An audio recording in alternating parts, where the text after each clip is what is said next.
Hello and welcome to the Ice Guys. This is the show that takes you into the world of the National Hockey League. Every game, every day, from a betting perspective. With pro sports handicappers, Ian Cameron, Alex P. Smith, and various guests from the world of hockey and sports betting. And now, here's your host, Ian Cameron.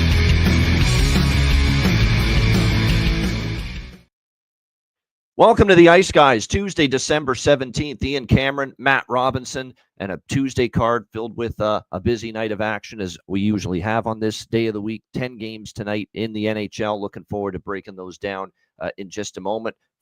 Things first, though, as always, we're going to look back on the Monday night slate. And for a light card, man, there were some good games we thought going in. And there were a couple of games that did live up to the hype. One game in particular, which we will get to, which was just off the charts, off the rails, Coco Loco, as I said on Twitter X while I was watching it. And you know which game that was. But we'll start with Washington-Dallas, and a nice home win for the Dallas Stars, 3-1 against Washington. A solid effort, pretty solid defensively. Good penalty kill last night for Dallas. Their power play came through as well, and just a real solid effort against obviously a Washington team gunning for their 10th straight road win last night in that game. And after giving up the first goal to Dylan Strome, the Stars got the next three. Rope hits on the power play. How about the scoring machine in just 3 NHL games known as Leon Bischel for the Dallas Stars? Wow, 2 goals in his first 3 NHL games. He had a seeing eye shot from the point last night, which beat Lindgren for the 2-1 go-ahead goal, and then Rope Hintz with the insurance marker late in the third for a nice 3-1 win there for the Dallas Stars, snapping the 9-game win streak on the road for the Washington Capitals, rather. And like I said, Dallas with Toronto tomorrow night. We'll get into that more, but I was shocked when I saw it. I knew Toronto had played Dallas well. I didn't know it was to the tune of 6 straight wins overall and 5 straight wins in Dallas for the Leafs over the Stars. But that is something that the Stars will look to overcome tomorrow night in that game, and another good test for them on home ice. What can be said about Florida and Edmonton? I mean, that was a batshit crazy hockey game. Absolutely incredible stuff. Back and forth, back and forth, back and forth. We're going to have to start tracking, by the way, the system play for those instances when the team's off back-to-back consecutive shutout losses, because we know it's been strong off a shutout loss for a team. But I think this is the second time a team's been on back-to-back shutout losses.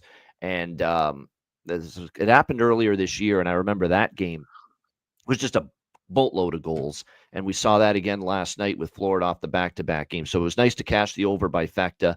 Edmonton, they go down, they get into penalty trouble. They obviously have a big second period. They take a 4-2 lead. Or 4-3, actually, it was going into the third period. Florida got a goal. But you never felt for Edmonton watching that game that lead was safe. I think the Sam Reinhart goal in the third period, it's the goal that gave Florida a 5-4 lead at the time. It's why this guy is a goal-scoring machine in the NHL now, last year and so far this year. When he has the kind of shot from that angle, he has the smarts, he has the IQ, he has the wherewithal to just basically shoot that puck off the side of the head, off the side of the mask of Stuart Skinner. Just an unbelievable shot, unbelievable thought to actually put that puck on net and do such a great job. So, like I said, that was a great goal for Reinhart. Edmonton tied at 5-5, and then Carter Verhaeghe, who had actually been pretty cold the last little bit, big for his confidence to get the 6-5 goal, and the Panthers hung on for a 6-5 win, coming back after being down a couple of times. It was a physical game. There was a lot of bad blood throughout that game. You can tell as not that I'm surprised by that, considering this is the 2 teams that faced each other in 7 games in the Stanley Cup final, but just a thoroughly entertaining game last night as the Florida Panthers get a 6-5 win over Edmonton. I'm sure the folks at Amazon Prime are very happy because that was the nationally televised game on Amazon Prime in Canada last night, and it delivered. It's nice to see a game where you're excited about it, and you could tell that game was a little more than just your average regular season game for both of those teams. Colorado and Vancouver. Glad I stuck to my guns because, I was reading some concerning things that maybe there's something off with this Canucks team, but I said, coming off the debacle against Boston, I had some faith Vancouver would have a very good start to the game. They did. They jumped out to the 1-0 lead, courtesy of Kiefer Sherwood, who got all 3 goals and a natural hat trick for the Vancouver Canucks in the 3-1 victory last night over the Colorado Avalanche. And it was a solid performance, probably the best performance in net that Thatcher Demko's had since he's been back from injury. Not that Mackenzie Blackwood was bad, but he was solid too. I don't think you could really fault him, but just not enough offense from his team as they get shut down. And that was a really solid bounce back for Vancouver, who kind of needed it. You can't keep getting behind. You can't keep having these slow starts on home ice. You got to try to build some sort of confidence playing at home. And Vancouver does get that with the 3-1 win over the Colorado Avalanche. And like I said, the reason I like Vancouver in the first period is because, for as bad as they've been on home ice, especially early in games, with what Rick Tocchet said after the game, we just have to start better. Guys aren't emotionally invested right now to begin these games. Figured that would spark and stoke a better start, a better focus from the opening face-off last night for Vancouver, and it did. And they end up getting a nice 3-1 win there over the Colorado Avalanche. Matt, I know these Mondays with the small card, you usually go light and don't bet a whole lot, although I know Dallas was playing, so I know you're probably invested a decent amount in that game. In fact, I know you were. But your thoughts on what we saw on Monday night? Yeah, we talked a little bit last night. It was an exciting card for a 3-game set. You get those Wednesdays with a couple TNT games. Sometimes you get some electricity on a Wednesday, but usually Monday is pretty quiet, especially after a long weekend. But there was obviously a couple good games on the card, good teams involved. I want to watch me in the Dallas game to kick things off. I did have a couple misses in the game. It wasn't, a perfect night or anything like that. I had the first period and full game over, which both were unfortunately a miss. But I did take a shot with some plus monies on Stars regulation, Stars puck line. I was talking to Melissa on Twitter. I've got sort of a new theory. I think if I feel like it's a toss-up game, I'm going to take Dallas. If I feel they 1,000% should win the game, I'm going to stay off it or potentially fade them. So it was a game I thought, I wouldn't have been shocked if Washington came out and won the game. They're on a 9-game road heater. They're a great team. It clearly showed. I think, the ice was tilted a little bit Washington's way. I don't think they dominated the first 30 minutes, but, they had a few more chances than Dallas. Ottinger played well. But, at the end of the day, both teams had a lot of chances. Both goalies played extremely well. Dallas was able to score on the power play and Washington wasn't. And, there's been games this year Dallas has lost because of the same situation. They go 0 for 4 on the power play. The other team goes 2 for 4 and they win 4-2. So Dallas's special teams was incredibly important. They had great PK last night. Washington really couldn't get anything going. We've joked about it between my friend group that maybe there's times that Dallas's power play struggled and we'd, potentially want to forego a power play and stay 5-on-5. That's sort of what it seemed like for Washington. They were playing some really good hockey, getting chances, and then the power play would come out, and it was kind of a lost cause. So, nevertheless, big win for Dallas. I did have Bischel anytime goal. I mentioned it on the chat yesterday, and then Ryan was really big on Rupe Hintz anytime goal. He had kind of been back and forth with Hintz and Robertson, the last couple of games, and I know they talked about it on the pregame show. Hintz has had like over a point a game against Washington in his career. So, it just seemed like a Rupe spot. So was happy to get those. I did have Jamie Benn anytime goal. I thought he might chip in, but, he did get an assist. But, overall, it was definitely a profitable game. And then really the only other game I had any action on was the Florida Edmonton game. Awesome game to have kind of during the Stars intermission / after the Stars game ended. Obviously a lot of back and forth. I had the first period over, full game over, and I did take a shot with Florida money line, given that it was a plus price. That was another one that, I wouldn't have been shocked if Edmonton won. Obviously, it was a back and forth game. Anybody could have won that game, but I just felt like, maybe it was a chance for Florida to get a little salt in the wound after, winning the cup last year. So very exciting game, a lot of goals. Obviously, first period and full game sort over. So those were some nice hits, and then was lucky to get a little win with Florida. But yeah, I think we've got a 10-game card coming up tonight, so a lot more action ahead, and hopefully, continuing the streak. Yeah, no question. We've got a good, solid Tuesday slate. It's very interesting to see, and Chris Otto brought this up. When's the last time we've seen this many 5.5s with totals? We've actually seen, some of these totals drop a little bit down because, look, we've seen lower scoring hockey, I would say, more often over the last, month, but especially the last few weeks. And I think now we're actually starting to see a little bit of an adjustment based on that. So I think that was something that I definitely took note of, and we'll see what that means as far as the totals results moving forward. Because oftentimes when we start to see the 6.5s littered, that's usually when the unders come back and make a comeback. And then when we start to see the adjustment, when we start to get this little stretch of lower scoring hockey and we push these totals back down to 5.5 again, it ends up being a situation where all of a sudden the value shifts back to overs again. So it's going to be interesting to monitor this tonight and moving forward if there's more 5.5s in play, as I see tonight with many of these games as far as totals are concerned. All right, let's begin with the Buffalo Sabres and the Montreal Canadiens. Buffalo minus 130, road favorite, 6 the total in this game. Just as Alex and I talked about on yesterday's show. And by the way, Alex will be back Saturday if you weren't on yet. If you didn't watch the show yesterday, it's definitely going to be a situation where he'll be back Saturday. He's just getting ready to go back to Chicago. He'll be back with us Saturday this weekend. When you look at this Buffalo-Montreal game, Terry Pegula, the owner of the Sabres, travels to Montreal, gets on the jet, decides he's going to talk to the team before the game. And as Alex and I projected and predicted, it's not going to be much of anything. It's just going to be lip service. And that's exactly what it was, that nothing's going to happen. The answer is in the room, is apparently what Terry Pegula's message was to the team. We're not firing Kevin Adams, the GM. We're not firing Lindy Ruff, the head coach. We're not making massive trades, and it's not going to be a fire sale. We're not getting rid of Tage Thompson, Dylan Cousins, although Dylan Cousins is the one guy that's been rumored and linked to a few other teams as far as potential trades are concerned. Again, that doesn't mean anything's going to happen, but it's just worth noting that we do see that is in the mix, that we could see, some movement maybe involving Cousins, but that's not a sure thing. But the owner basically said nothing's going to happen. The fix is in the room. So I don't know if that's an inspirational quote. I don't know if that means you're going to see a spark now. What? Because the owner goes there and says basically not a damn thing is going to happen. In spite of the 10-game losing streak that the Buffalo Sabres are on now. I don't know. Sometimes when I see a players only or a team meeting like that, I like to bet on the team, but I can't do it with Buffalo. And I'm certainly not doing it with them laying minus 130 on the road.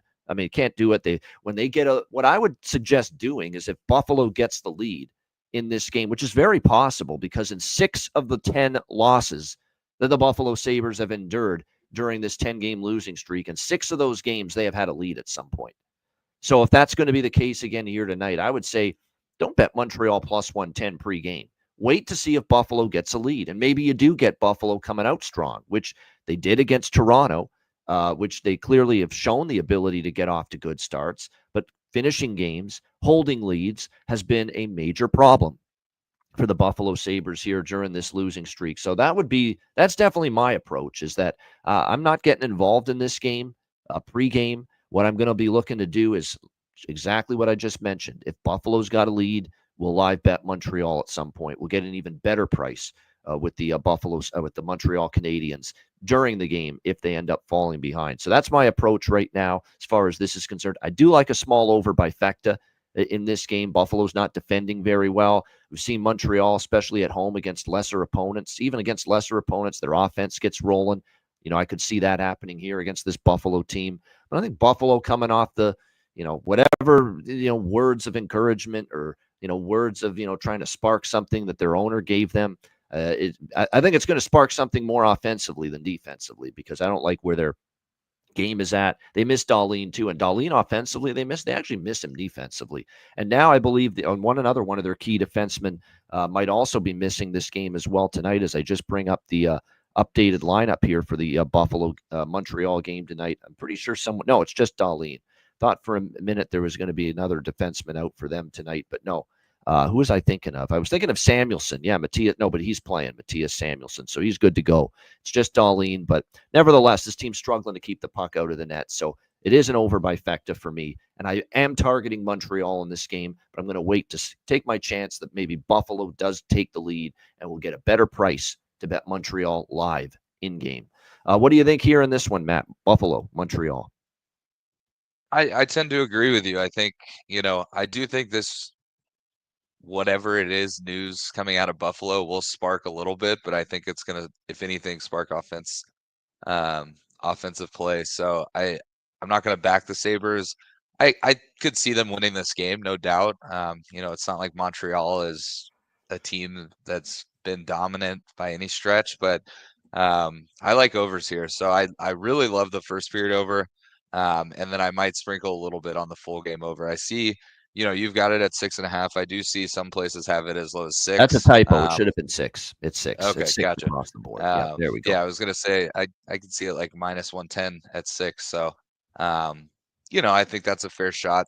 It could even be a good opportunity for a Matt Robb special. First period over, full game over 5.5. So if you do hit that 6 mark, you're gonna get the full payout. And since it is a 6 spot, I think you can probably get it somewhere in the plus 120, plus 115 range on BetMGM. So that may be something I look at. I might do a solo bet on the first period over and then sprinkle a little bit on the first period full game. Yeah, nothing wrong with that. Some people like him. Cousins has been circulating in the trade rumors. You know who I like for Buffalo? He's ice cold forever. Couldn't buy a goal. Jack Quinn, come on within. You'll not see nothing like the mighty Jack Quinn. Jack Quinn had 2 goals in the loss against Toronto, and he couldn't buy a goal. He couldn't buy one before that. So maybe it's a spark for him to get going, because we know he's got a great release. He shoots the puck with great velocity, very accurate. His shot and his release has always been the strength of his game. And if he can kind of get back to that, we'll see if it can continue. So I do like Jack Quinn as far as a goal prop. Benson is up on the top line with Thompson and Tuck. So Benson's the one guy that's actually played with some physicality. Buffalo is criticized for being soft, and I agree with that. But Zach Benson has actually shown a little bite, and he's just a small little guy. He's not even 20 years old yet, and he's showing a little bit more, physicality and pushback than a lot of these fucking other stiffs on this hockey team right now. So that's another issue that they've got right now. Not enough emotional investment from everybody. Should have Rick Tocchet sent to Buffalo to tell them that, because I sense it's kind of the same thing right now with Buffalo that Tocchet accused his Vancouver team of before the Colorado game last night. As far as Montreal, Suzuki, could see him finding the back of the net. I'm going to take my shot tonight, knowing this Buffalo team, especially the penalty kill. It kind of struggled against Toronto, and we know Montreal's power play. The Patrick Laine goal, Lane Hudson power play point combination. I could see that working here tonight in this game as well. So, like I said, there's some good props in this game, in a game where we think there should be some goals between these teams. All right, LA and Pittsburgh. Next up, we've got the LA Kings minus 140 road favorites, total 5.5 here in this game. I don't have much here. It's a pass for me, and you're going to see that now a lot with the games moving forward. This is the trickier time of year. With a night like this, tighten the belt for as high volume as I usually am throughout the year. This is a spot where I don't really want to lay a price like that with LA, but I'm certainly not betting against LA. I like what I've seen from the Kings. Obviously, they're playing some really good hockey. They got Darcy Kemper back, obviously, recently from injury. They get a nice 5-1 win against the Rangers, who obviously are struggling. But the fact you put the boots to them, you left no doubt, which is good to see. 7-1 in their last 8 games. The only loss was to the Devils, 3-1. And that was a spot where New Jersey was really chomping at the bit. After they had got shut out by Colorado, they got the loss to Toronto, which Stolarz basically robbed them of 2 points. You got a really focused effort from Jersey in that game. And other than that, LA has been great in these last 8 games. Very good defensively. That's what I've been impressed with. They have given up 2 goals or less, this LA Kings team, in each of their last 7 wins.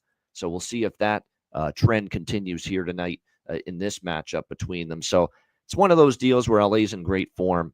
Don't want to lay minus 140 in this price range, though, even against a Pittsburgh team. There's no comparison defensively between these two teams. But you're going to get Nedeljkovic here in net for the Pittsburgh Penguins tonight. We'll see how he fares. He gave up 4 in a losing cause the last time he played against the New York Rangers, and that was 11 days ago. We'll see how he fares tonight. But Nedeljkovic gets the call for the Pittsburgh Penguins in net. Yeah, really nothing here. I certainly don't want to go against LA. That's the lean, but at minus 140 on the road, not feeling it at this price. Matt, what do you think here? Kings, Penguins. I'm in the same boat. I definitely lean LA. I don't know if I want to lay minus 140. They've kind of played a little bit low and slow, so I could see it going under. Obviously, a 5.5 over is always enticing, but might be a game I watch a little bit of, see how the pace is. Maybe if there is some pace to it, and you can jump in and get a 4.5, 5 minutes in, might be worth a look. There's a couple props that I might look at in this game. Alex Turcotte's bargain bin worthy. He's not going to be my bargain bin, but he's in that range and he's playing on the top line. Laferriere's had a great year. He's always worth a look. So there's definitely some props. The only thing I'd really look at, and I'm kind of back and forth on it, is the LA Kings team total over 3.5. It's like plus 130, plus 125, somewhere in that range. I could see them getting to 4 in this one, but I could just see it being, a 4-1 game, 3-1 game with an empty net, something like that. So, yeah, this will probably be a pass game for me. If anything, I would look at LA Kings team total, or I would look at, potentially some prop bets, but that's about it. Yeah, for me, certainly, we've talked about, Ricard Raquel, Sidney Crosby, Brian Rust has been just a, phenomenal line for the Pittsburgh Penguins. The problem is they haven't always gotten consistency from the rest of the group necessarily. We'll see if they can get a little bit more punch from some of the other second, third, and fourth line. Just hasn't given them enough consistently. Once in a while, you'll get Beauvillier scoring like he did. Once in a while, you'll get Cody Glass scoring. The one guy that is actually starting to light it up a little for Pittsburgh is Blake Lizotte, who is against his old team here, of course, the Los Angeles Kings. It's a great point by Jonathan in the chat. He has scored 3 goals in the last 5 games for this Pittsburgh team playing on the fourth line. You go back further, and in the last 9 games, he has scored 5 goals. So not bad. I mean, that's certainly someone that might be able to strike, from down the lineup here. Blake Lizotte, now with the Penguins, facing, of course, his old team, the LA Kings. All right, Columbus and Tampa Bay. We've got the Lightning minus 260, home favorites here, 6.5 the total in this one. Tampa Bay, we'll have to see about Victor Hedman. Of course, he's been on the injury report for the last couple of games. He missed the last 2 against Calgary and Seattle. Day-to-day game time decision for this game tonight. This is the dreaded coming back home off a road trip spot for Tampa. Certainly not ideal. But the good news is they get certainly a beatable team coming in this spot, coming off the 4-game road trip in Western Canada, which went 3-1, very successful. Vancouver, Edmonton, Calgary, and Seattle. Meanwhile, Columbus, 4 straight losses for the Columbus Blue Jackets. But you really look back on the 4 games. The Philly game was a 5-3 loss. That was a tough spot. That was for Columbus coming back off 5 games on the road out west in Canada, losing to the Flyers that night. But then they lose 2-1 in overtime, a hard-fought game with Washington, 4-3 in overtime against Anaheim. And I know Anaheim struggled, but, they're in games, Columbus. They lose 4-1 against Carolina after that, and that's a game that was only 3-1 going into the third. And then, of course, Carolina added the third period goal. It's a tricky little spot here for Tampa Bay. I don't know if I trust the Jackets or for the majority of the game, but I think maybe in the first period you can make a case to maybe back them here. Tampa a little slow out of the gate. So I don't mind looking at Columbus here first period, which I think is not a bad option here. Just, we'll see if they can sustain this for the entirety of the game, but you can get as high as plus 175 right now with the Columbus Blue Jackets here in the first period. I think at that price, it's worth a look.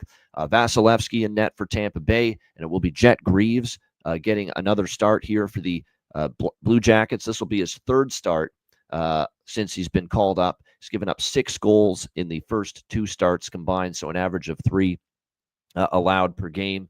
Yet he faced a lot of shots, so we'll see how he fares here. But again, right now, with the way things are going for Columbus, with the goaltending and what they've gotten really from the other 2, Merzlikins has been up and down. Daniil Tarasov really has not been good this year. I almost feel like Dean Evison by default says, this guy can't be any worse, Jack Reeves. And he's been, considering he's faced over 60 shots in the 2 starts. He hasn't been that bad to give up 3 goals per game on average. So, like I said, we'll see how he fares here, though, against obviously what's a very capable Tampa team. But I do like the over by Fecta here as well. But I do, and I'll take a shot here with the Jackets, but only in the first period. I do think, though, there could be a chance Tampa Bay just a little slow out of the gate here tonight. What do you think here in this one, Matt? Jackets, Lightning. Yeah, I like Tampa Bay here. I think, at home they tend to play well. They're the first offense in the league, which I just saw that stat and I was a little surprised by it. But, when you look at their games when they do win, it's a lot of 5-2, 4-1 games. I think they just beat Seattle 5-1. Maybe it was 4-1. Nope, it was 5-1 on the road. So what I'm going to do, though, is, I'm obviously not laying minus 260. I'm going to take Tampa Bay puck line, which is right around even money, and split that with a little team total over 3.5, which is like minus 130. That way, if crazy things happen, they lose 5-4, at least you split your bet, get your money back. But I expect a lot of goals in this one, especially from the Tampa Bay side. So I could make a case for first period full game over as well. But I think the bigger play here for me is going to be Tampa puck line and Tampa team total over 3.5.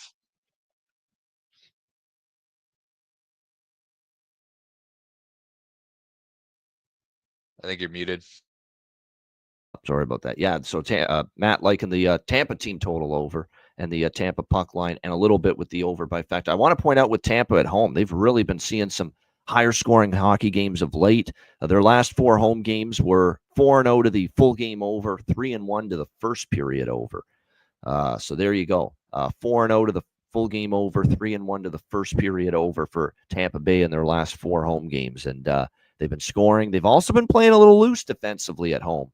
Whereas on the road, a couple of those games, the Edmonton game, the Vancouver game, the Seattle game, they tightened it up defensively away from home, putting on a little bit more of a show, being a little bit more lax defensively here at home at Amalie Arena. So that is something that got me into that over by Fecta tonight as well. 4 straight full game overs, 3 of the 4 first period over as well for Tampa Bay in their last 4 home games. All right, Islanders and Hurricanes. We've got Carolina minus 250 home favorites and the total 6 here in this matchup. We've got Carolina coming off a 4-1 win against Columbus after the shutout loss to the Ottawa Senators. So it was a nice bounce back for them in that game. And now they'll go on the road where they're only 7-7 this year on the road. The Carolina, they're actually a 500 road team. As good as their overall record is 19-10-1, just 7-7 on the road for this Carolina team. Islanders off a 5-3 loss at Chicago on Sunday afternoon. It was a very good spot, I thought, to take Chicago at a big plus price and a revenge spot too, because they lost to the Islanders in a game that they were down by a score of 5-1. At one point, and then that was the game where Chicago got it back to 5-4. Patrick Waugh wasn't happy about the way they kind of stopped playing, took their foot off the gas pedal in front of Ilya Sorokin, but they did hang on to win, and then they follow that up, losing the rematch to Chicago 5-3. The last time the Islanders hosted Carolina, it was not that long ago. It was 10 days ago. I remember that game very well, and the Islanders gave up the first goal, and then they had an outburst in the second period, scored 4 unanswered goals to take a 4-1 lead, but they hung on for dear life, winning 4-3 because Carolina finally woke up, and they just absolutely dominated the third period. 19-2 shots on goal in that game in favor of the Carolina Hurricanes, and they almost got all the way back to beating the Islanders, but they just fell a little bit short in that game. With the 4-3 loss to the New York Islanders. We'll see maybe if they get a little payback here in this one here tonight. It is worth noting, by the way, with these two teams, and that game, the last meeting, the first period stayed under between the Islanders and the Hurricanes. But if you actually look at the recent regular season meetings between these two teams, November last year in Long Island, 4-3 Hurricanes in overtime. In Carolina, November 30th, 5-4 Islanders in overtime. December 23rd, in Carolina, another 5-4 Islander win in overtime. High-scoring hockey. Now, the playoff series last year between the teams was, a mixed bag. You had some unders, you had some overs. But I'm talking if you just look at the regular season series history with these teams, it's actually been higher scoring. And you can shop around and get a 5.5 with this total. At 5.5, I'm in with the over here with the Islanders and the Hurricanes. Not to mention, I don't like, again, what I'm seeing a little bit from the Islanders at the defensive end. They've given up 12 goals in their last 3 games combined. It's not the way the Islanders are going to win games defending that way. They've kind of struggled at that end of the ice. And we know Sorokin, and in particular, just hasn't been nearly as strong as he was, say, early last year and 2 years ago. He's confirmed in net, by the way. Horvat day-to-day. We'll see if he suits up. Pyotr Kochetkov is projected in net. Probably will be him, but hasn't been confirmed as of yet for the Carolina Hurricanes in this game. So 5.5, I think there's definitely reasons enough based on the way these two teams have matched up historically to look at a piece of the over here at 5.5. And again, shop around because you can get 5.5s with this game. All right, Matt, what do you think here? Islanders, Hurricanes. Yeah, I don't hate it at 5.5. I think the play I like the most here is the Hurricanes team total over 3.5. I can't, I'm not going to take them minus 250. I could see the Islanders chipping in once or twice. So that's what makes me kind of dig that full game over, especially if you get it at 5.5. But the bigger play here for me is going to be Canes team total. Yeah, I was on that for a very long time, the Carolina team total over 3.5. But lately, although they did score 4 against Columbus, but before that, you basically had a stretch of games for Carolina where just once in once in 7 games where they scored 4 goals or more. So they've cooled off a little bit offensively. The reason why I like the full game over and not the Carolina team total on its own is because the Islanders actually, if you look at home, and overall, they've actually been scoring a little bit more lately. The last 5 games, this Islanders team has scored 3 or more in 4 of the 5.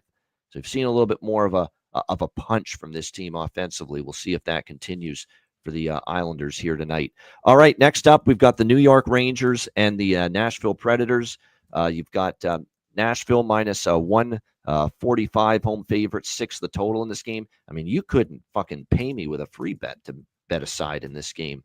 Between these two teams, there's just, how do you lay $145 with Nashville right now, and how do you take the Rangers at all right now? So you're just caught in the rock, but between a rock and a hard place as far as I'm concerned with this Rangers and Predators game. I'd still probably prefer Nashville if I had to, but at minus 145, there's just not a chance in the world that I'm going to lay that kind of a price with the Predators at this point in time. But I think the Rangers are almost at the point where it's totally unbackable right now.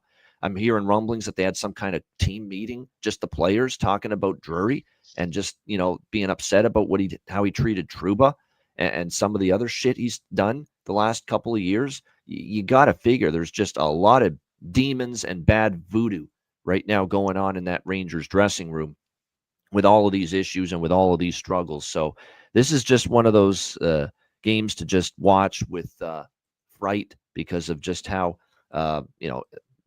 just poor both of these teams are right now. It's just to sit back and enjoy the show is what I say, because trying to bet either one of these sides right now is not something I'm interested in doing. Roman Josi, by the way, still out for Nashville.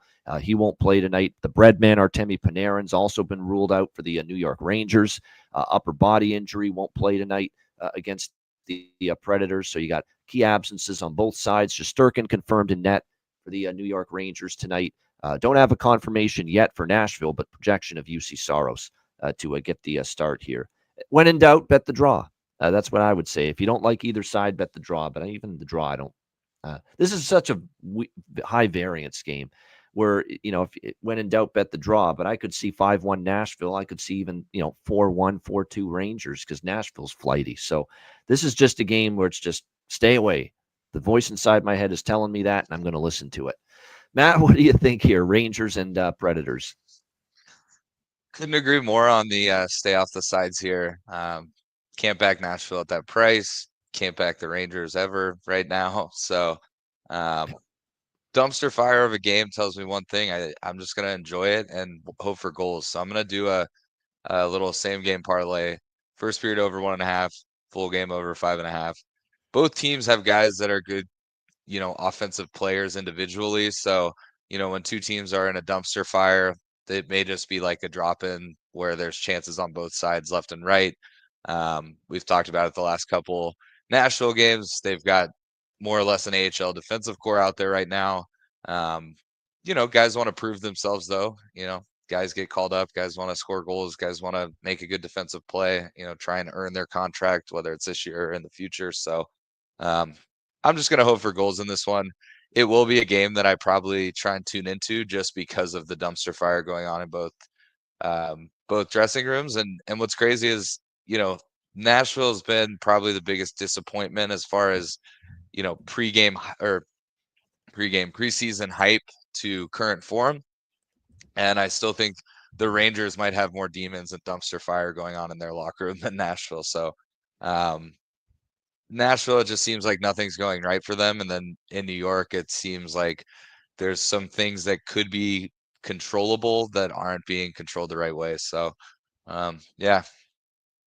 Analysis just to say same game parlay. Let's get 2 in the first, and then let's get a 4-3 final, something like that. Yeah, I as far as I'm concerned here, I agree with what Terry Ray Vegas is saying. I'm definitely looking to maybe bet Capo Caco tonight if he plays. He was very outspoken, very very confused. Why he felt like he was centered out, it being the healthy scratch against St. Louis the other night, saying, I was surprised. I know you got to do something as a coach when you're losing games, but I think it's just easy to pick a young guy and boot him out. That's how I feel, to be honest. Like, he didn't hold back. He wasn't enamored with what Peter Laviolette did on Sunday, making him a healthy scratch. Almost made him like a scapegoat for all the other fucking problems. Why doesn't he ever, give Zibanejad's been absolutely horrific, by the way, horrific of late, and that guy will never get benched. That guy will never get, taken off the ice, and they'll skip a shift involving him right now at this point in time. And that's Laviolette. That's the one criticism you can have of Laviolette throughout his life. He will punish the younger guys more than the veterans when things are going bad, whether it's warranted or not. That's kind of a coaching flaw of his. Like, you can't tell me that you can't tell me that Capo Caco is your biggest problem right now. On this side, everyone's got to be better. Chris Kreider's got to be better, my man. Chris Kreider's been terrible too the last several games for the New York Rangers. Your veterans are really who's letting you down the most. Lafreniere's kind of cooled off lately. What the hell's Riley Smith done for this team? And he's a veteran guy now after his days with Florida and Vegas and Pittsburgh. He's been around long enough, and he's had some great seasons. What are you getting from him? Exactly right now. So just to say that, Capo Caco, we're going to center him out, to me, that's just a bunch of nonsense.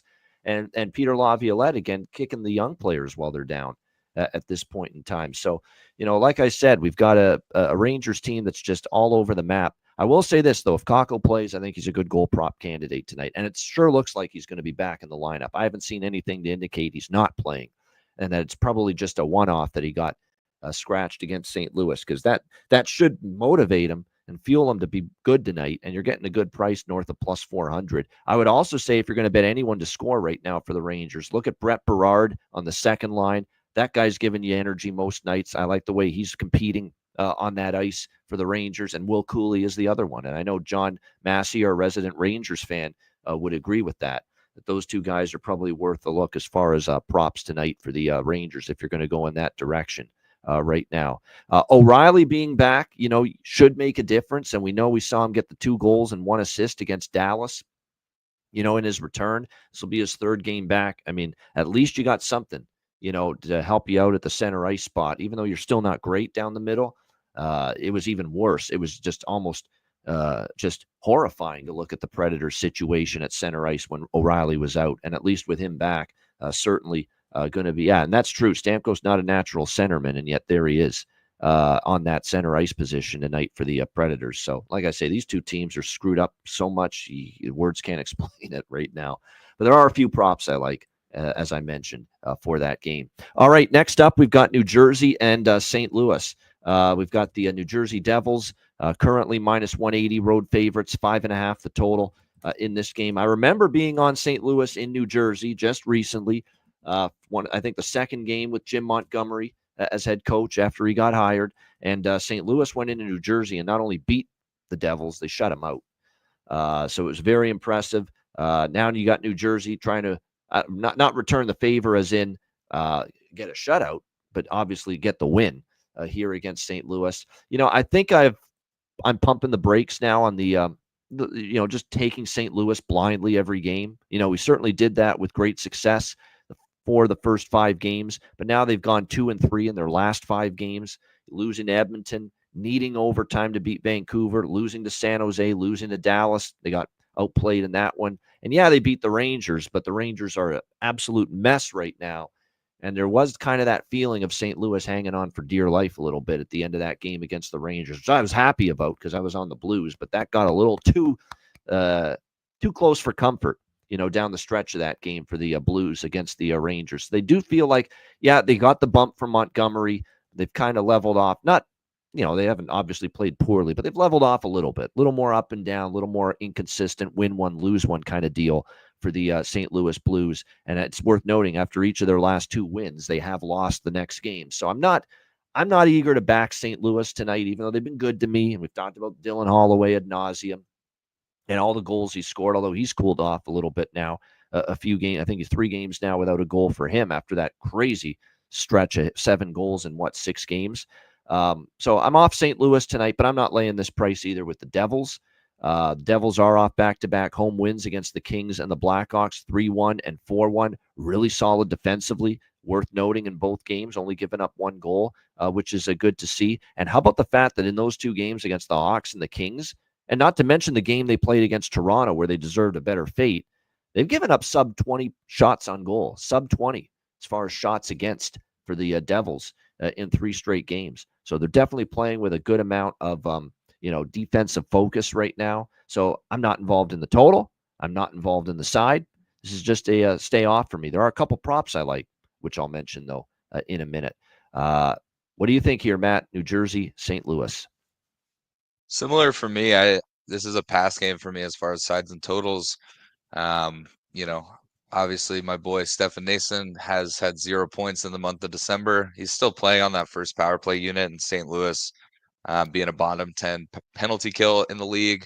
It has improved a little bit with Jim Montgomery, but I still think, it's a perfect night for the Devils to chip in on the power play. So I might jump on a couple Stefan Nason props, anytime goal, anytime assist, maybe power play point if you can find it. But yeah, not a lot for me in this game. I kind of lean Devils because I do think St. Louis has kind of cooled off a bit. And I think, New Jersey's more or less back to playing in the form that maybe we expected. I think they were a little overhyped going into the season, but I think they're definitely a quality team that deserves some respect. And I think St. Louis, got that jump with Jim coming in, but I think, that's sort of subsided a bit. And they're really more or less a middle of the pack, lower middle pack team. In current form, just from who they've got in the lineup. So I think you mentioned it, but yeah, it looks like Binnington is confirmed, and Binnington so, and Markstrom. Yep. He's definitely a guy that can steal a game.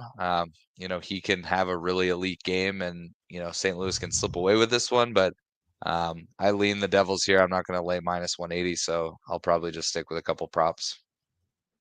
Good stuff. All right. As far as this game goes, yeah, there are a couple. I'm sprinkling on Holloway still, but again, treading a little lighter with that now. He has cooled off a little bit. We'll see how he fares. I like Toropchenko tonight. He's moving up a little bit, playing with Shannon Kyrou for St. Louis. And then for New Jersey, Dawson Mercer is actually kind of the player I'd keep an eye on right now, just as far as value is concerned. He got a goal and an assist against Chicago in the last game. He's on the second line right now. I like Dawson Mercer and the value you can get with him right now to score a goal. One more thing I want to mention on the Steven Stamkos thing and about him being at center, which I disagree with. Yeah, he has played there before. He's definitely accustomed. He's familiar with playing at center. But here's the thing. When you're a center iceman in the NHL, you have to drive the play. And you have to set up your line mates, and you have to put them in good positions to score goals. That's not Steven Stamkos' game. Steven Stamkos' best attribute is being set up by someone else. And that's, to me, why he works better on the wing. He needs someone to feed him the puck. He needs someone to put him in a spot to score. I think when you're asking Steven Stamkos to be the guy to, set up, facilitate his line mates when he plays center, that's not playing to his strengths. That's the way I see it with him right now. And like I said, it's just, to me, I think he's better suited, especially at this stage of his career, in the twilight, of his career on the wing. But, I'm not fucking Andrew Burnett right now, or maybe Barry Trotz has some input. I'm sure he does. This is a guy that coached in the NHL for, over 2 decades, and I'm sure he has a few opinions that he shares with Burnett about what to do.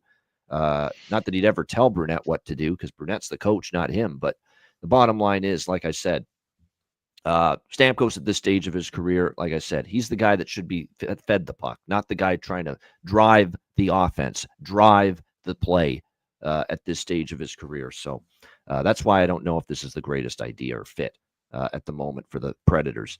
All right, let's move along. We've got Washington and Chicago. Shout out to Alex B. Smith, who, of course, is on his way back to the Windy City tomorrow for Christmas. And, of course, he'll be back with us Saturday.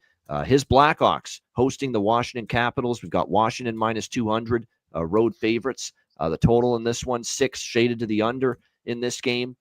You look at Washington coming off the 3-1 setback last night in Dallas.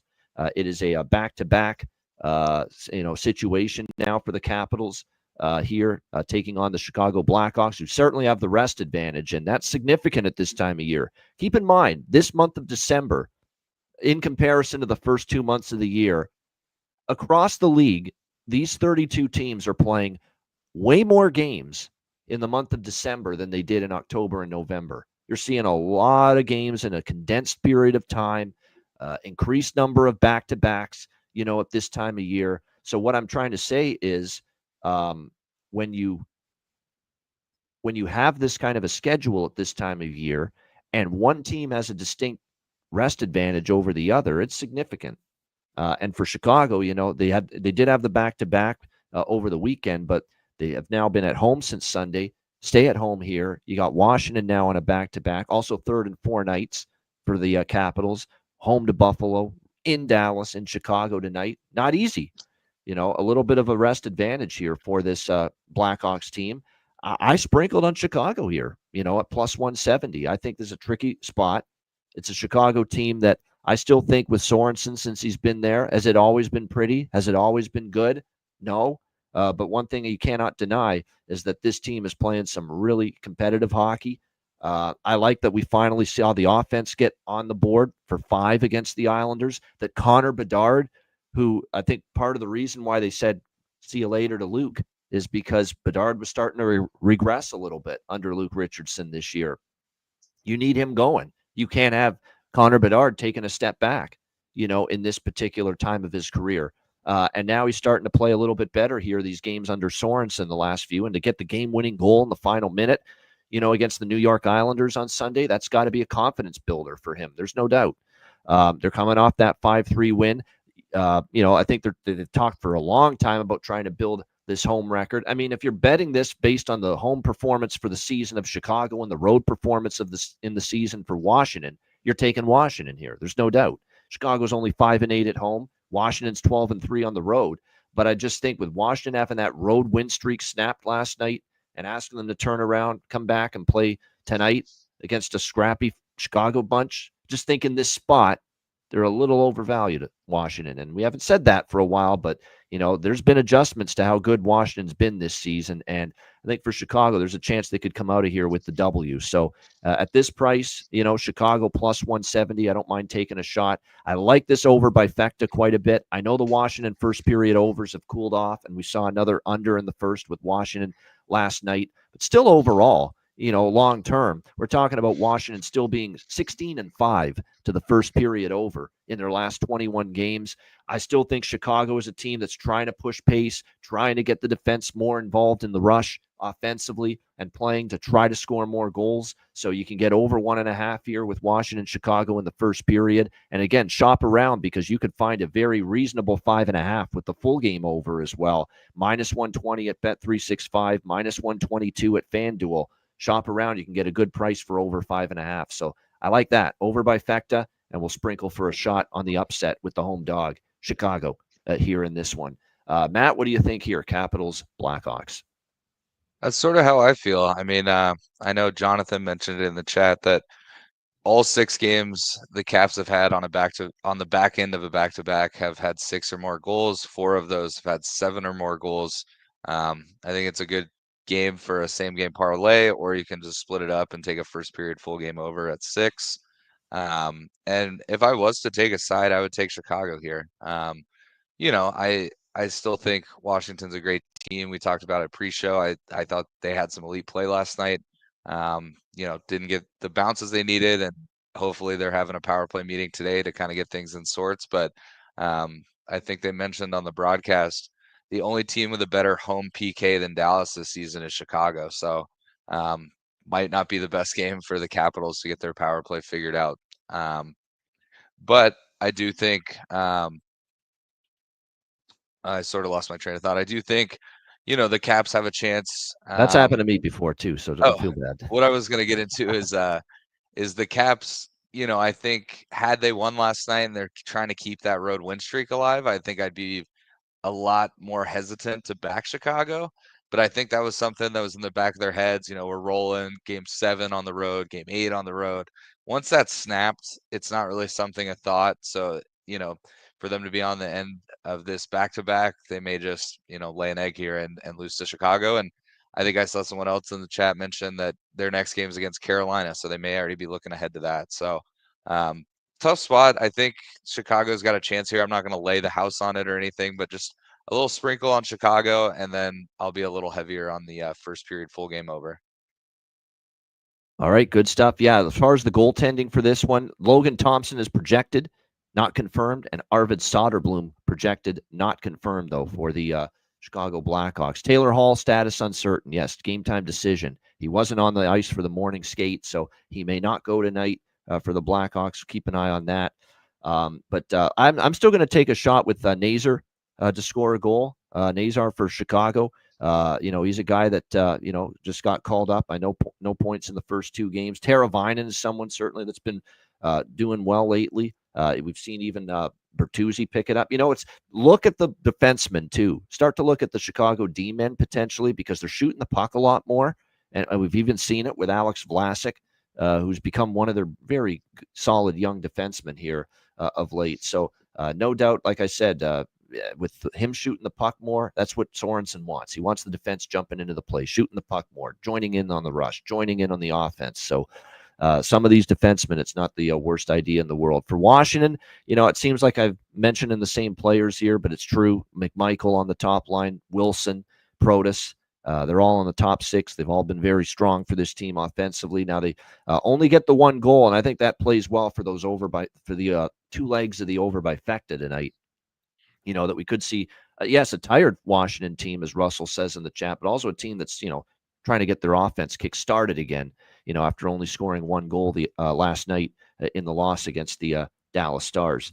All right, we got 3 games left. We got Boston and Calgary next up. Boston minus 130, road favorites, 5.5 the total in this game. Hey, you guys know what I like in this game. We've been talking about it for several Bruins games in a row. They've on this nice little heater as far as the first period over is concerned. And I've watched this Boston team play a lot during this, last little stretch they've had. And there's been goals early and often in these games. I don't know how long that's going to continue, but, it's definitely a Bruins team that certainly since Sacco's been there, we've seen them often, get on the board first or allow their opponent to get on the board first early in games. And they're on this, I believe now 7-0 run to the first period over. In their last 7 games coming into tonight. No question about that. So, like I said, I think first period over is the clear look for me in this game. I know Calgary shut out Florida. Do we trust Calgary to pitch another shutout here? I'm not so sure about that. But I was impressed with what they did against Florida. But they're not the kind of team that usually, when they come off that kind of a performance defensively, a lot of times you see the bottom fall out the next time. I have nothing on the side here. Boston's trying to build a little momentum. They lost, obviously, to Seattle, and then they lost the game before that, and then they finally bounced back. Winnipeg, trounced them. They lost to Seattle. They bounced back with one of their best games in a while against Vancouver. They're trying to build some momentum, but I'm not laying minus 130 here in this spot with Boston on the road. Don't trust Calgary enough to take them either, so it's first period over for me. More than anything. I like that. And Bruins have been rolling to the first period over here of late. What do you think here, Matt? Boston, Calgary. I'm in the same boat. I I could also make a case for the full game over, but I kind of like them early and then could see things slowing down. So don't like a side here. I think both of these teams have had some decent games lately, but it's not enough for me to really you know, bet the house on them either way. I think it'll be a pretty interesting game, honestly, to kind of see how it plays out. But yeah, not a lot for me on this one. Maybe just a first period over here.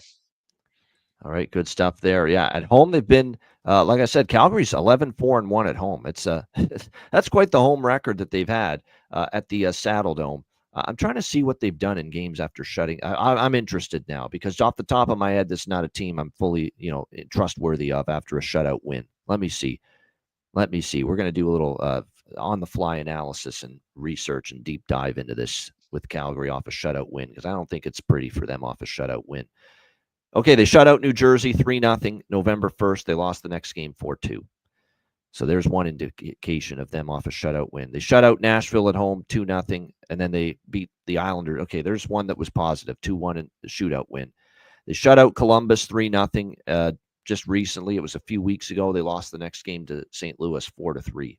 So 2 of those 3 times they've shut out the opponent this year, they've not fared well the next game. So yeah, that kind of backs up what I was thinking there as far as that game's concerned. Yeah, I like first period over. I don't full game over, not so much. But again, this we've seen goals early in these Boston games, and it wouldn't shock me if we see that once again here tonight. All right, next up we've got Ottawa, Seattle, Senators, Kraken, Ottawa minus 130 road favorites here in this game. The total sitting at 5.5, shaded to the under in this game. This is an Ottawa team, and I said this a few times, I think the last show or maybe a couple of shows ago, but last couple of times we've mentioned Ottawa. I think you're going to be able to make some money with this team on this upcoming road trip. I like the signs that we're seeing. We're seeing Brady Tkachuk's playing awesome right now, leading them like you would hope the captain can. Drake Batherson's filling it up. They're starting to see a lot of their other offensive players get it rolling right now.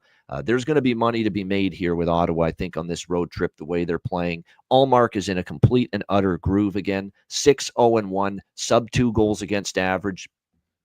Start entering tonight, playing great. The win in Carolina was extremely impressive from the Ottawa Senators. See if they can carry that over here. We expect Ullmark and net for the Senators tonight. Joey Daccord, who's also played very well, by the way, lately for the Seattle Kraken, expected to be in net. But yeah, his numbers are absolutely outstanding. They're trending in the right direction. This is the start of this long road trip, and everyone to a man for Ottawa, from Tkachuk all the way down. I've heard the last couple of days, this is a huge road trip. It's going to make or break our season. If we want to be a playoff team, we've got to put W's on the board. We got to have good results here on this road trip. So the price is cheap enough for me. I'm looking to bet Ottawa on this road trip. Now, we're going to get better prices when they step up against even better teams in Seattle, and I'll really be interested in taking some nice prices with them to punch above their weight class, which they've look against Carolina. They showed they could do it when they shut out the Hurricanes the other night. So, like I said, Ottawa for me at this price is a bet worth making. I think they're a team that could get on a bit of a run. And one thing about Seattle is just too inconsistent. They finally, that's just up and down. And obviously they didn't have the good game against Tampa the other night. Just too many ups and downs. And if you actually look at the metrics, and I'm not a big metrics guy or advanced stats guy, but the advanced stats clearly favor Ottawa the last 5 to 10 games. Seattle is still, relying a little too much on their goaltending. Ottawa's playing a little bit more of a better defensive game of late, capitalizing on their chances as well offensively. So yeah, I got minus 120, pretty good price. It's gone up a little bit since then, but minus 125, minus 130, pretty much the price that's out there right now. I still like Ottawa at the current price here. Matt, what do you think here? Senators, Kraken. This is probably going to be a pass game for me. I don't disagree with anything you're saying. I'd probably lean Ottawa here. Seattle at home, sometimes they can get some juice going. Daccord, as you mentioned, has been pretty solid overall. He's always capable of stealing a game, and I've been to a game in that arena, and they've got some pretty good fans. So, I lean Ottawa. I think Ottawa's playing in a better form, but I don't really know what to expect in this one. It could be 2-1. It could be 6-4. I don't know. So don't have a good gut feeling. So probably just a pass game for me, especially on a card, with 10, 11 games. Yeah, 8-9 they are at home, by the way, the Seattle Kraken this year. They do have good fans. They just don't reward them enough. You'd like to think they could have a better home record than that, 8-9, but that's not the case for the Seattle Kraken. Yeah, as far as, like I've said, I've talked about it with Batherson's been absolutely outstanding lately. 4 goals in the last 3 games alone. I'm going to go to parlay Pinto. I've talked about Pinto a little bit. Couldn't buy a goal, gets 2 against Carolina, and he didn't score against Pittsburgh, but 4 shots on goal, okay, after the 2-goal effort against Carolina. It tells me that he is definitely shooting the puck again because he got the confidence of scoring 2 goals against Carolina on Friday night. So he's still shooting the puck more now because he feels, hey, I got 2 goals. My confidence is coming back. My feel for the puck's coming back. And so Pinto, I think, is someone that's going to be able to be an offensive spark for the Senators moving forward.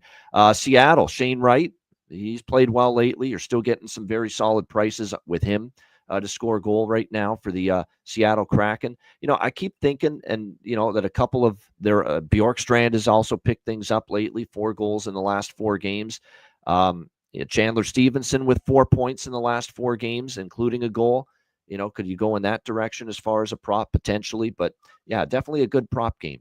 Even though I don't think there's going to be maybe a boatload of goals, because I think this could go either way with the total. And I don't trust the over in this game with the form of Decord and Allmark right now.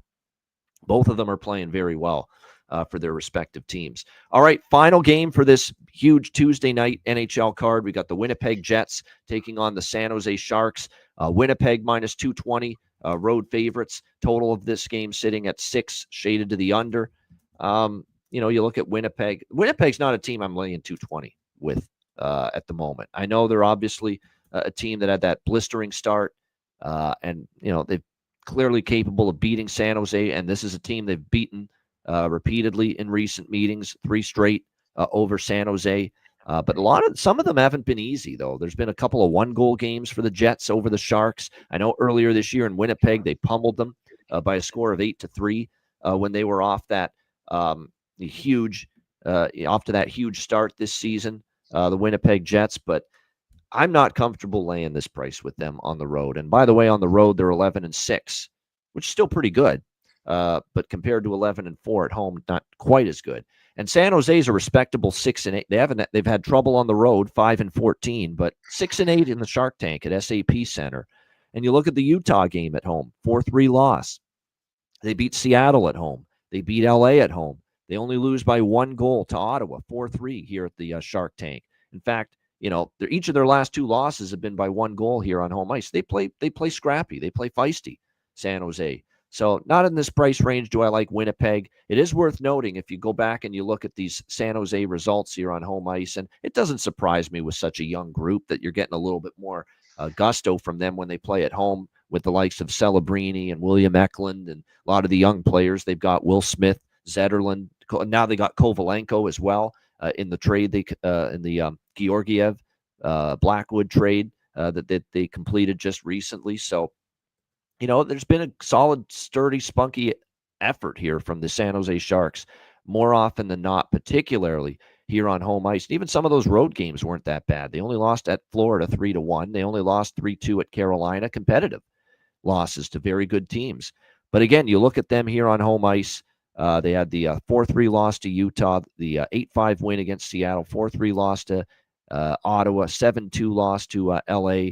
There's been a lot of examples lately of them being either winning or being only losing by 1 at home. So this could be, if you don't trust San Jose to win the game, and kind of in that boat because Winnipeg's played them well, but a couple of those wins for Winnipeg were by 1 goal. The San Jose plus 1.5 is a -130, -135. Reasonable price. You don't always get plus 1.5, -135.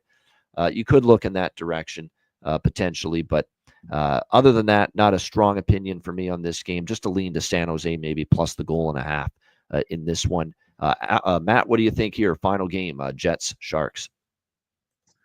So I actually love the first period over in this one. The Sharks are 3 for 3 in their last 3 games to the first period over. Winnipeg 2 for 3.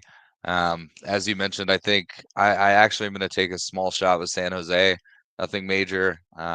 It's similar to, I forget what game we were talking about earlier. Oh, the Caps Hawks game, but just a small shot with the Sharks. I do like the way they play overall.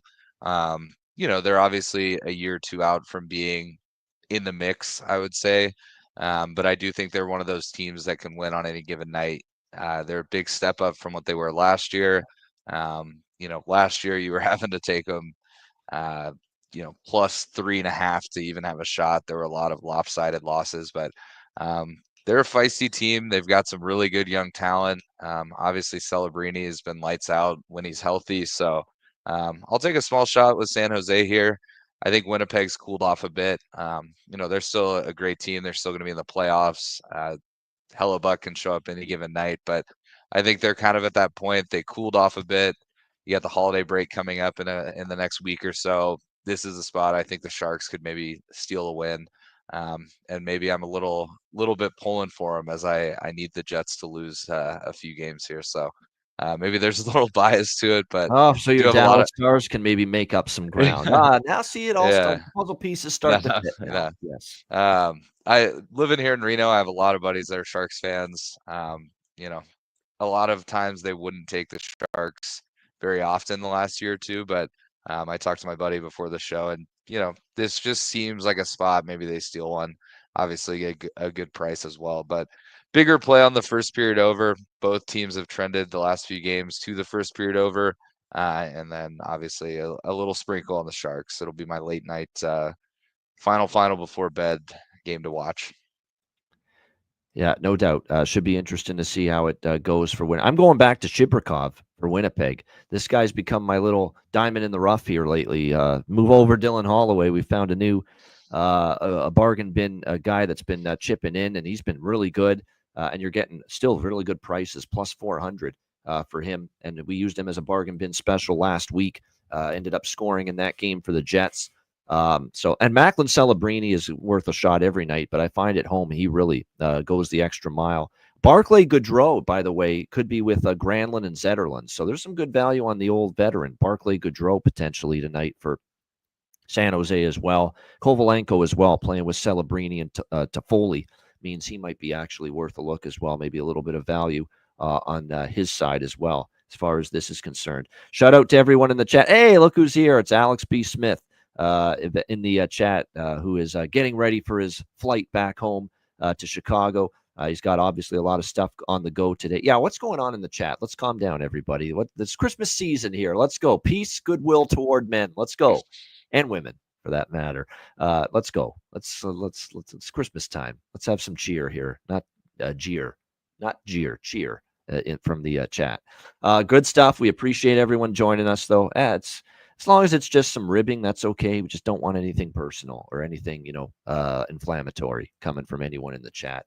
By the way, we thank everyone for joining us on Patreon, of course, as a Patreon member. Patreon.com/IceGuys, just $10 per month. And again, we've got our goalie charts, totals charts posted on the page. Bonus content. We've got exclusive live betcasts from the Ice Guys coming up, obviously, in the new year. Our daily betting card posted each day, sides, totals, and player props on the Patreon page. So make sure you sign up. We're almost at 200 members, so help us get there. $10 per month. Make sure you sign up. And again, your subscription goes a long way to supporting the show and keeping us going in the long term. So sign up for just $10 per month at patreon.com/IceGuys. Check out the Ice Guys store as well, iceguys.myspreadshop.com. Again, get your gear and your merch. May not get it in time for Christmas now, but still, get all the gear, all the great merch we have at the Ice Guys store, iceguys.myspreadshop.com. All right, we got Bargain Bin Special of the night and Best Bets coming up in just a moment, right after we hear from our great Ice Guys sponsors.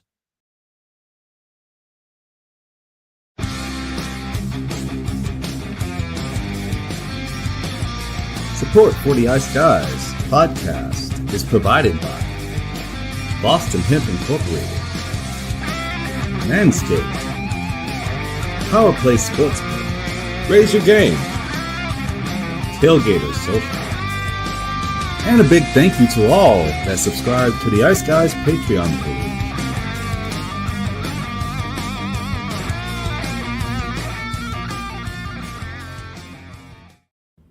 Everyone loves a perfect pair. Bacon and eggs. Thunder and lightning. Mario and Luigi.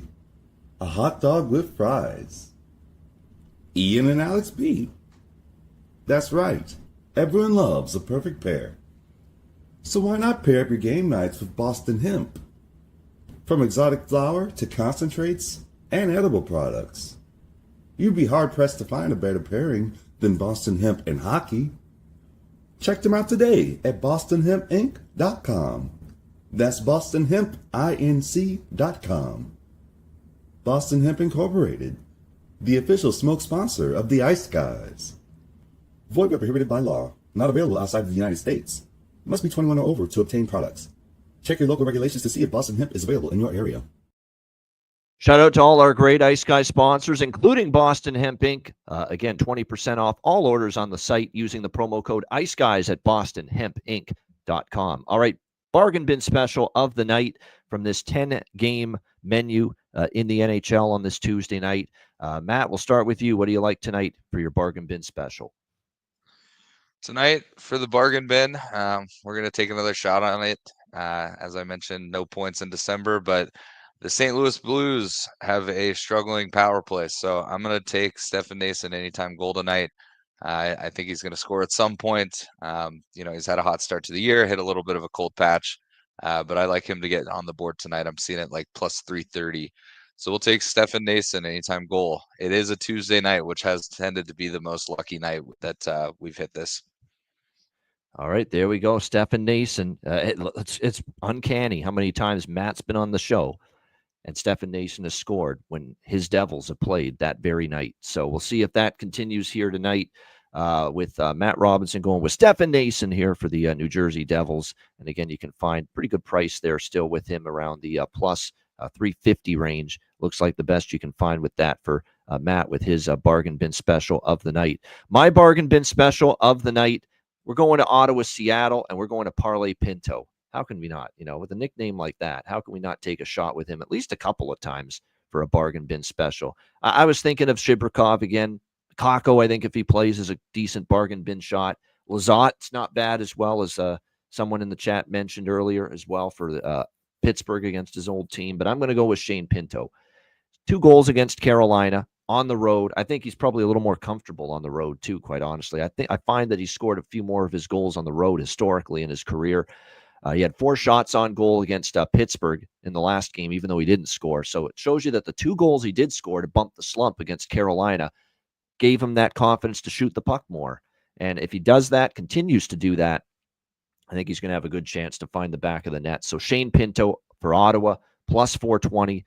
That is going to be my bargain bin special of the night here for this Tuesday card. Mercer's a good choice too. Nothing wrong with that, says from Percy in the chat. Yeah, Mercer's a good bargain bin too for New Jersey in that game. I agree with it. It'll be on my prop card for sure.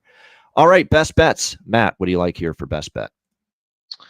Yeah, so I like a lot of goals in this game. I lean with a side, but I'm going to take the first period on the Tampa Bay Columbus Blue Jackets. Again, I love Tampa to score quite a few goals in this one.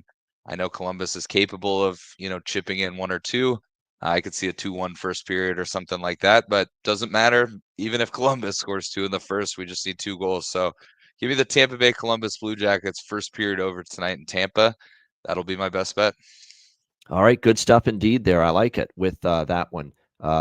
Columbus, Tampa Bay, first period over 1.5. Jackets Lightning for Matt Robinson with his best bet. My best bet, look, the last time I grabbed a full game over 5.5 and used it for best bet, things worked out pretty well. And it was that game between the Oilers and Wild last week. We talked about Minnesota was missing Brodin and missing Eric Sinek, missing Jacob Middleton, and their defense was definitely hurting a little bit against Edmonton, and Edmonton basically got the total by themselves in that game. And we're going to another over 5.5 here tonight for best bet. And this one's a good one, I think. I like Washington, Chicago, over 5.5. Minus 115 is what you can get with it at a bunch of different spots. Capitals bouncing back or looking to bounce back after 1 goal last night against Dallas. Chicago pushing pace, defensemen getting into the play. I think they're definitely generating more zone time and offensive chances. The goals weren't necessarily going in consistently until that last game against the Islanders, where they put up that 5 spot, and that could be a confidence builder for the Blackhawks here tonight in this game. You're getting a 5.5. Washington, I know Jonathan mentioned it in the chat as well, a strong trend of their games on a back-to-back, flying over the total as well. So Capitals, Blackhawks in the Windy City, over 5.5 minus 115 for my best bet here for this Tuesday NHL card. Shout out to everyone in the chat. Appreciate it very much.